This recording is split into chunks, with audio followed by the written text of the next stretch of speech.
Oi, a paz, não vai embora, fica um pouquinho aqui comigo. Eu quero te falar uma coisa bem rapidinho, são minutinhos. Eu quero falar para você sobre um versículo da Bíblia que se encontra em Mateus, no capítulo 18, aonde Jesus disse ele disse assim: "Em verdade vos digo que se não vos converterdes, se não fores como uma criança, de maneira nenhuma entrareis no reino dos céus." E eu fiquei fazendo uma análise de quando eu era criança e das crianças em si, né? E uma coisa é certa, as crianças, elas não acumulam pensamentos ruins, elas não acumulam lembranças dolorosas, elas não se entregam a situações que fazem com que elas parem a sua caminhada.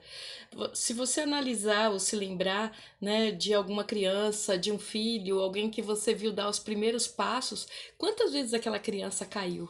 E tantas quantas vezes ela caiu, mais vontade ela tinha de se levantar, né? E eu estava me lembrando até de mim, que eu andava muito de bicicleta e eu vivia me arrebentando e caía. Gente, mas no dia seguinte, ao contrário de ficar cheia de trauma, cheia de medo, simplesmente eu me levantava do chão e continuava, e no dia seguinte estava eu lá andando de bicicleta e fazendo as mesmas loucuras. Inclusive a minha bicicleta não tinha freio. Então é aquilo. O que mudou? O que muda dentro da gente? Né? Quando nós vamos crescendo, tanto pessoas, até mesmo nossos pais, vão colocando medos na nossa mente e nós vamos adquirindo a capacidade de criar o medo. E esse medo começa a fazer com que nós não tenhamos coragem de nos levantar, a coragem de tentar de novo, a coragem de startar novamente, de tentar algo novo. Nós normalmente nos retraímos e o medo ele nos engole, ele nos domina e muitas vezes nós ficamos totalmente inertes e aí desenvolvemos até algumas doenças, às vezes acabamos entrando em depressão porque nós nos tornamos pessoas frustradas. Tudo que nós temos é medo. Eu não tenho medo de seguir adiante, eu não tenho medo de tentar, eu tenho medo de tentar um novo emprego, eu tenho medo de comprar alguma coisa, eu tenho medo de fazer algo e não dar certo.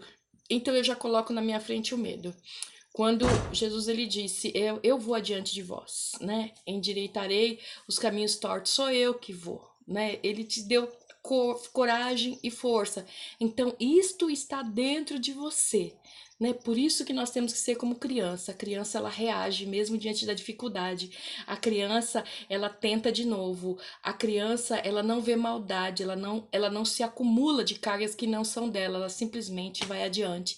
E eu quero te dizer, volte a ser como uma criança, volte a tentar. Isso está escondido dentro de você, essa capacidade está dentro de você.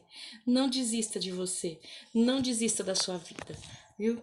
Eu espero de coração que você consiga refletir um pouco aonde foi que esse medo começou a ser dono da sua vontade, da sua vida e que você tenha força e coragem em Deus para retomar sua caminhada. Um beijo e Deus abençoe.